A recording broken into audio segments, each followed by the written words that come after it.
Hi guys, welcome back to वाई शाइस। I am Ishi और इस वाले वीडियो में हम चैप्टर नंबर 2 का पार्ट नंबर 4 कवर करने वाले हैं, the February revolution in Petrograd. Petrograd क्या था? इसके पहले वाले वीडियो में मैंने बता रखा था सेंट पीटर्सबर्ग। तो जब वर्ल्ड वॉर चल रहा था तो एंटी जर्मन सेंटिमेंट्स बहुत ही ज़्यादा इनके पीक पे चल रहे थे रशिया में। तो क्योंकि जो सेंट पीटर्सबर्ग है वो एक जर्मन नेम है, इसीलिए जो ज़ार निकोलस टू था एट दैट टाइम, उसने क्या करा, सेंट पीटर्सबर्ग का नाम चेंज करके ना पेट्रोग्राड कर दिया। जस्ट अ मिनट, ये वाली जो स्पेलिंग है ना पेट्रोग्राड की वो गलत है। नाम से दिखने में ही लग रहा है कितनी गलत लिखी है मैंने, बट स्टिल ये वाली सही है, ठीक है। तो बिना किसी रिकैप के आगे बढ़ते हैं, क्योंकि अगर हम रिकैप करने जाएंगे तो बहुत ही ज़्यादा टाइम लग जाएगा। इससे पहले ऑलरेडी 3 वीडियोस आ चुकी हैं, अगर आपने नहीं देखा है तो आप उसको देख लेना, अदरवाइज़ आप इसे भी स्किप कर सकते हो, ठीक है। तो अभी आगे बढ़ते हैं। देखो 1917 का जब विंटर्स चल रहा था तो जो पेट्रोग्राड था ना, उसकी जो सिचुएशन थी उस सिटी की, वो थोड़ी सी टर्मोइल टाइप की थी वहाँ पे। पहले तो मैं सिटी के बारे में बताऊँ आपको। जो ये पेट्रोग्राड सिटी है ना, इसका डिवीज़न हो रखा था। डिवीज़न किसी ने किया नहीं था एक्चुअली, वो हो रखा था पहले से ही, ठीक है। ऐसा नहीं था कि किसी ने ऑफिशियली आकर के इसको डिक्लेयर करा है कि हाँ ये एरिया है, इधर गरीब लोग रहेंगे, इधर अमीर लोग रहेंगे, बट ऐसा कुछ था नहीं, किसी ने ऑफिशियली डिक्लेयर नहीं कर रखा था। तो मैं बताऊँ यहाँ पे क्या डिवीज़न था। रिवर था, रिवर नेवा, आज भी है, ऐसा नहीं कि ख़त्म हो गया, आज भी है। आज बहुत ही ज़्यादा ब्यूटीफुल दिखता है, पहले से भी बहुत ज़्यादा बेटर, आई थिंक सो, क्योंकि मैं कभी गई नहीं हूँ।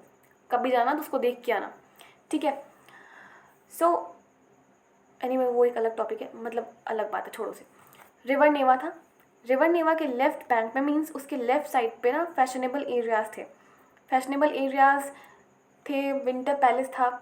जितने भी ऑफिशियल्स के बिल्डिंग्स होते हैं वो लेफ़्ट साइड पे ही थे रिवर के। जितने भी कुछ भी जिसको प्रिविलेजेस मिलते थे वो सारे के सारे लेफ़्ट बैंक पे ही थे रिवर के, ठीक है। इनफैक्ट जहाँ ड्यूमा मिलती थी ना, ड्यूमा कहाँ मिलती थी, एक जगह पे वो लोग मिलते होंगे, ठीक है, तो वो भी ना लेफ़्ट साइड पे ही था। ऐसा नहीं था कि वो राइट साइड पे था। अभी राइट साइड पे क्या था, जो वर्कर्स थे जिनका हद से ज़्यादा एक्सप्लॉयटेशन होता था ना, वो लोग रहते थे राइट साइड में। तो ये डिवीज़न हो रखा था लोगों के बीच में।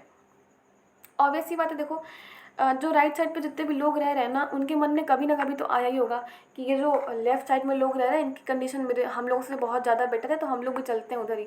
ऑब्वियस सी बात है, किसी ना किसी के मन में आया ही होगा ज़रूर। बट फिर भी ये लोग गए क्यों नहीं? क्योंकि देखो, इंसान के लिए सबसे ज़्यादा ज़रूरी क्या होता है, उसका पेट पालना, ठीक है। अगर आपको आपकी हैसियत पता है ना, और आपको आपका बस खाना ही मिल रहा है, तो आपको कोई भी कंप्लेन नहीं होगी। आपको लगेगा हाँ ठीक है, कोई बात नहीं, हमारा पेट भर रहा है, हमारी फैमिली का पेट भर रहा है, हमें कोई भी इशू नहीं है, हमें कहीं भी नहीं जाना है, ठीक है। तो यही सारा हो रखा था एट दैट टाइम भी। इन लोग का क्या इशू था, मन में तो था कि ठीक है, लेकिन कभी लोग जाना चाहते नहीं थे, क्योंकि इन लोग की जितनी भी रोज़मर्रा की चीज़ें हैं, जितनी भी बेसिक नेसेसिटी हैं लिवलीहुड की, डेली लाइफ की, वो इन लोग का वहाँ पे राइट साइड में ही कंप्लीट हो रहा था। तो इन लोग को कभी इन लोगों ने ज़रूरी समझा नहीं जाने के लिए।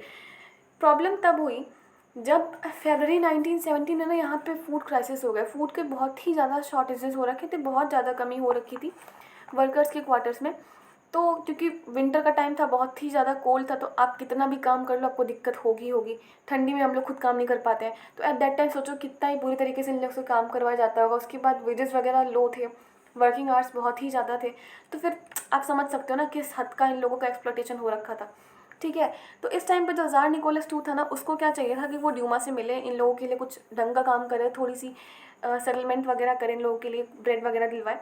बट वो इतना इतना इस हद तक का वो, अब बेवकूफ़ बोलो कि क्या बोलो, मुझे खुद ही समझ में नहीं आ रहा है। उसने ड्यूमा को ही डिसॉल्व कर दिया, क्योंकि मैंने पहले भी आप लोग को बता रखा था कि इसका कोई मन था नहीं पार्लियामेंट बनाने का। जब पार्लियामेंट बनी जिसका नाम था ड्यूमा, तो वो कभी मिलने मिलने गया नहीं, और मिलता था ना तो बात नहीं करता था, मिलने गया ही नहीं, पहली बात तो ये। तो जब मिलने नहीं गया तो फिर ऑब्वियस ही बात है, इसका कोई मूड नहीं था। मैंने बता भी रखा था पिछले वाले वीडियो में क्या कैसा सीन था ड्यूमा का, आप जाके उसको देख लो, ठीक है। तो इसने ना ड्यूमा को डिसॉल्व कर दिया। 22 फेब को क्या हुआ, कुछ वर्कर्स थे जिन्होंने आवाज़ उठाई होगी थोड़ी सी कि हाँ हमें हमारे राइट्स दो, तो उन पे पुलिस ने फायरिंग वायरिंग करी। तो फिर नेक्स्ट डे क्या हुआ ना, 50 फैक्ट्री के वर्कर्स स्ट्राइक पे चले गए, ठीक है। इस दिन को ना इंटरनेशनल वुमेंस डे के नाम से भी जाना जाता है, बिकॉज इस वाले स्ट्राइक में जितनी भी वुमेंस थी ना फैक्ट्रीज़ में, वो भी उन्होंने भी पार्टिसिपेट कर रखा था इस वाले स्ट्राइक में, ओपनली पार्टिसिपेट किया था। इसीलिए जितने भी डेमोन्स्ट्रेशन वर्कर्स थे उन्होंने अपने फैक्ट्री क्वार्टर को क्रॉस करके जो कैपिटल का सेंटर था ना, कैपिटल का सेंटर एक जगह था, नेव्स्की प्रॉस्पेक्ट नाम है इसका। ऑब्वियसली बात है, मैप में जाने की कोई ज़रूरत नहीं है, ठीक है, बस नाम याद रखो, याद भी ना रखो नाम तो भी चल जाएगा, बस याद रखो कि जो कैपिटल था ना ये पेट्रोग्राड, सेंट पीटर्सबर्ग की कैपिटल था, अभी तो खैर मॉस्को है, बट स्टिल ये जो पेट्रोग्राड का जो सेंटर था ना, वहाँ पे एक नेव्स्की प्रॉस्पेक्ट नाम का एरिया है। तो ये लोग वहाँ पे जाके इन लोगों ने डिमॉन्स्ट्रेशन करा, इन लोगों ने स्ट्राइक करी कि हमें हमारे राइट दो, हमें, क्योंकि इस टाइम पे ना कोई भी पॉलिटिकल पार्टी ना एक्टिव नहीं थी एट दैट टाइम उस वाले मूवमेंट में। तो जितने भी वर्कर्स थे, इसलिए इसको वर्कर्स रेवोल्यूशन भी कहा जाता है, रशियन रेवोल्यूशन को, बिकॉज इसमें जितने भी वर्कर्स थे ना उन लोगों ने ही जो करा था, ठीक है, इसलिए इसको वर्कर्स रेवोल्यूशन भी कहा जाता है। देन इन लोगों ने क्या ही डिमांड करा कि हमें ब्रेड दो, हमें डेमोक्रेसी दो, हमारे बेटर आर्ट्स जो जितने भी आप लोग हमसे काम करवाते हो उसको पहले रिड्यूस करो, हमें वेजेस दो, ठीक है, इतनी सारी बातें हो रखी थी यहाँ पे। तो उस टाइम पे मतलब इन लोग का ये डिमांड था कि इन लोगों को ये इतनी सारी बड़ी सारी सी चीज़ें चाहिए। तो ये लोग डिमॉन्स्ट्रेशन करते करते ना, ये लोग जब लेफ्ट साइड पे जब आने लगेंगे तो लेफ्ट वाले बोलेंगे भाई तुम इधर कहाँ आ रहे हो, इधर तो जगह नहीं है, ये एरिया तुम्हारे लिए है नहीं, क्योंकि ऑब्वियस सी बात है पहले ये लोग कभी लेफ्ट साइड में गए नहीं होंगे, ऑब्वियस सी बात है नहीं गए होंगे, ठीक है। तो जब पहले लोग लेफ्ट साइड पे गए ही नहीं थे, जाते भी ना तो उनको जगह वगह नहीं मिलती उधर, जैसे कि अभी नहीं मिल रही है।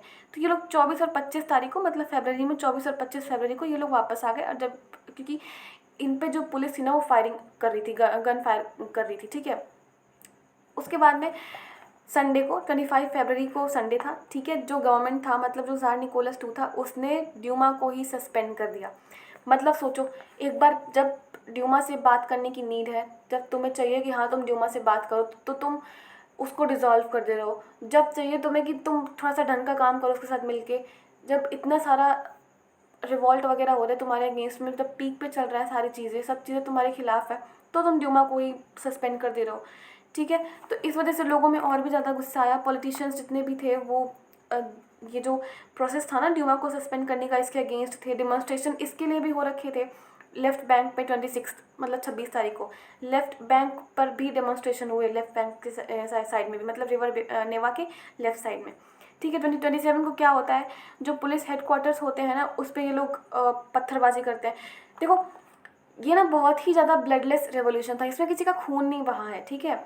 जो पुलिस के हेडक्वार्टर्स है ना उस पर नॉर्मल से अटैक करे गए थे, मतलब उसको ये लोग कवर कर रखा था इन लोगों ने चारों तरफ से, ठीक है। और इन लोगों का क्या ही डिमांड था, जो लोग थे वो गली से बाहर आ रहे थे, घर से बाहर आ रहे थे, अपने गलियों में स्लोगन्स गा रहे थे। क्या ही डिमांड था कि हमें हमारे बेटर आवर्स हमें चाहिए, better hours in the sense काम करने के घंटों को कम करो, ऑब्वियसली बातें ये मांगेंगे। डेमोक्रेसी लेकर के आओ, हमारे वेजेस को बढ़ाओ, उसके बाद हमें ब्रेड दो, ठीक है। गवर्नमेंट ने इस सिचुएशन को कंट्रोल करने के लिए अपने आर्मी को बोला, गन फायर करने को, गन चलाने को अपने आर्मी को बोला, but at that time army ने खुद ही मना कर दिया। अभी सोचो कि पहली बार हो रखा है जब जार के अगेंस्ट में आर्मी चली गई, उसने मना करा कि नहीं हम नहीं करेंगे, क्योंकि ना इतना सब कुछ होने के बाद ना आर्मी को भी समझ में आ रहा था कि जो फर्स्ट वर्ल्ड वॉर हो रखा है वहाँ पे हमारे रशियन सोल्जर्स बहुत ज़्यादा मर चुके हैं और अब हम एक भी को मरने नहीं देंगे।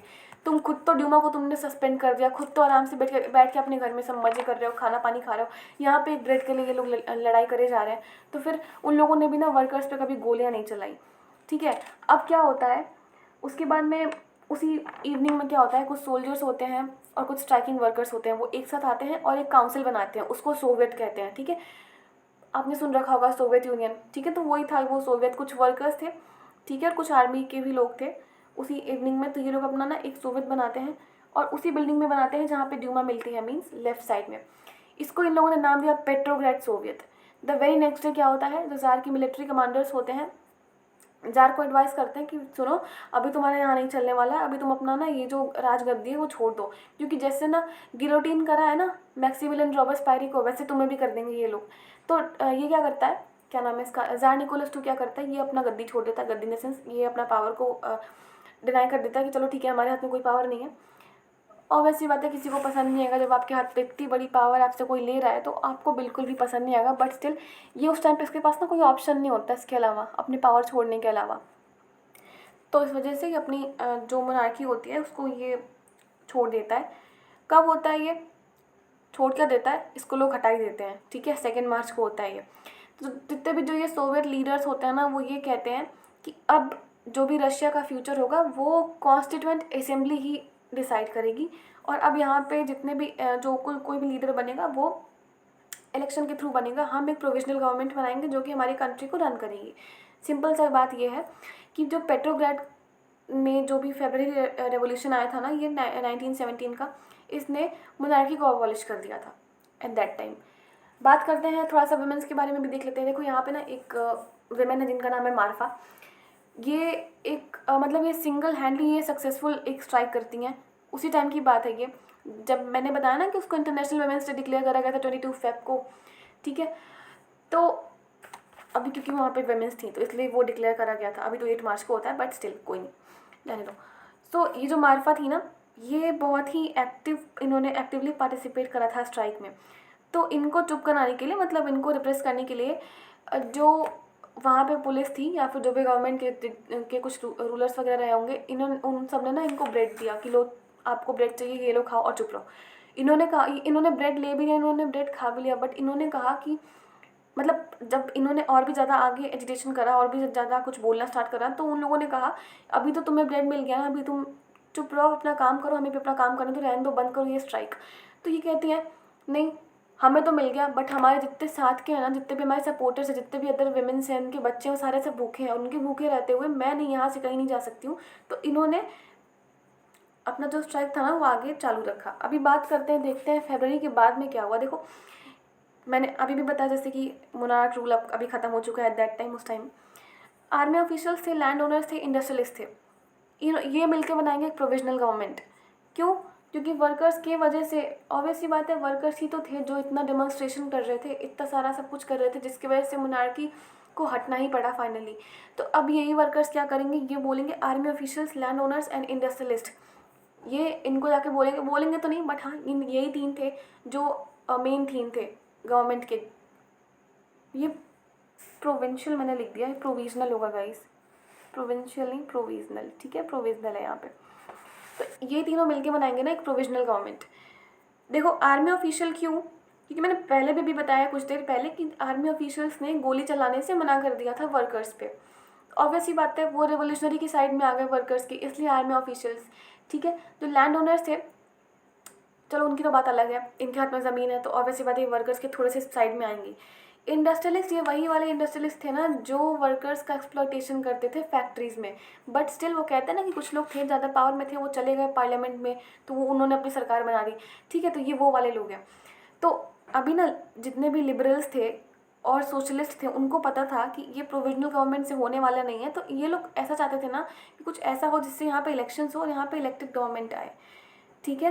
तो जितने भी रेस्ट्रिक्शंस थे ना पब्लिक के मीटिंग्स पे और एसोसिएशंस पे, वो सारे के सारे हटाए गए। बड़े सारे से सोवियत बने गए।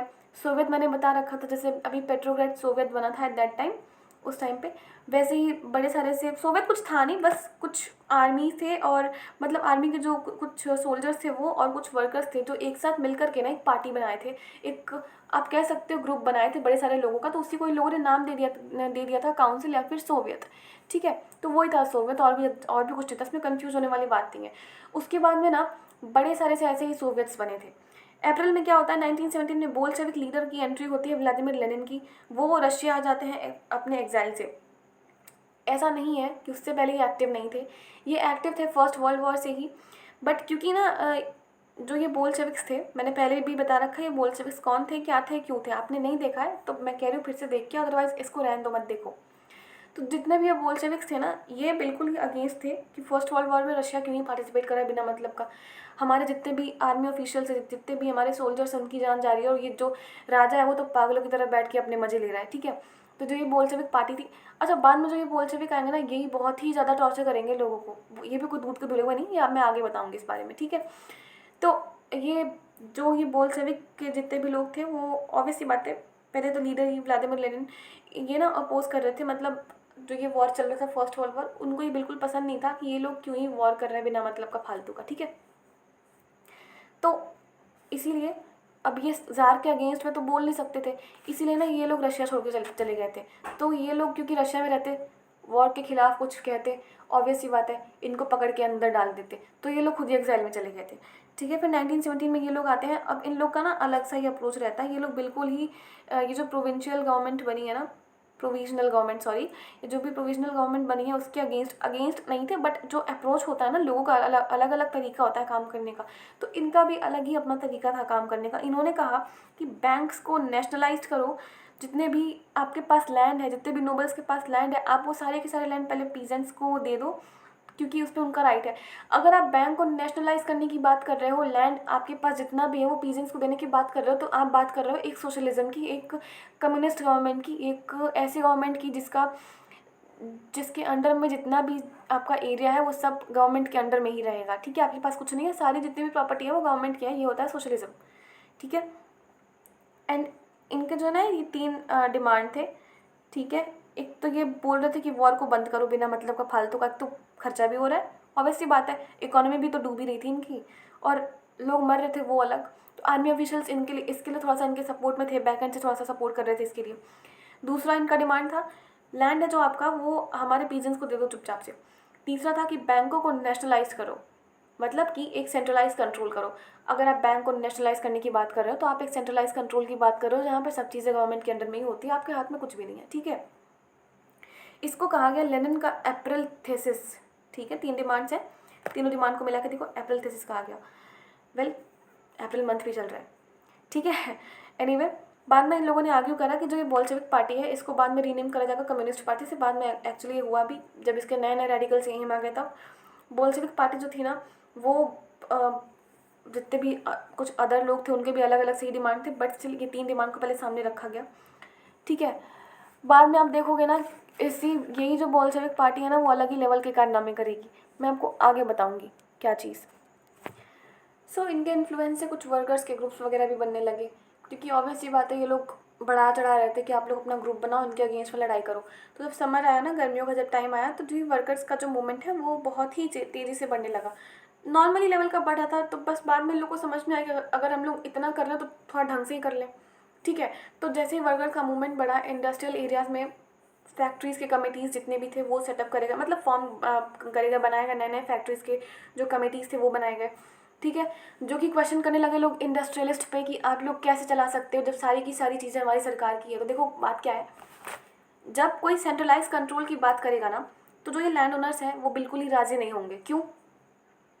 जब एक ही सरकार के, एक ही पर्सन के हाथ में जब सब कुछ चला जाएगा, ऑब्वियसली बात है, एक पर्सन नहीं, सरकार के पूरे हाथ में जब सब कुछ चला जाएगा, तो जो ये लैंड ओनर्स है ना वो कहीं के रह नहीं जाएंगे। फिर जो सरकार करना है इनकी ज़मीनों का वो सरकार ही करेगी।